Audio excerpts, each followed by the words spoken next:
Hello everyone, welcome to my channel Chemistry with Mishal. Let's understand the trends of ionization energy across the period by the graph. Such type of a graph you are going to see in your exam and how you will deal the graphical question for ionization energy. So look at this graph. In this graph, the graph is between the atomic number and ionization energy values.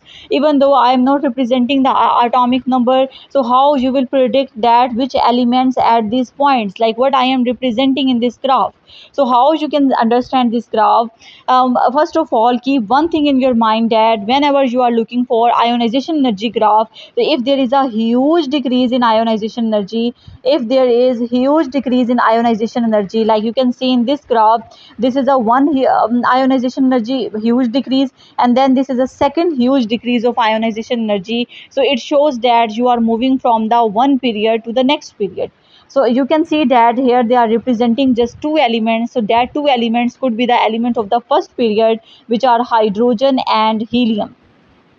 Then after the helium you are moving to the second period elements. Like for example, if I write the periodic table, this is a hydrogen and helium, then there is low lithium, then there is beryllium, then there is boron, then carbon, nitrogen, oxygen, fluorine, and neon. This is the element of the second period. So from the helium, when you are moving to the second period, so that would be the lithium. So that's why, because when you are moving from the one period to the next period, because one period end at the noble gases which have the highest ionization energy, and the next period it start from the alkali metals which have the lowest ionization energy. So that's why you will observe the huge fall in ionization energy as you are moving from the one period to the second period.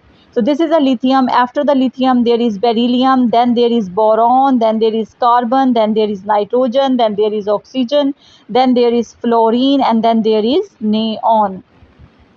After the neon, again there is a huge decrease in ionization energy, and you are moving to the next period, which is a third period. We start from the sodium, magnesium, aluminium, silicon, phosphorus, sulfur, chlorine, and argon. So look at this. This is a sodium, then there is magnesium, then there is aluminium, then there is silicon, then there is phosphorus, then there is sulfur, then there is chlorine, and then there is argon.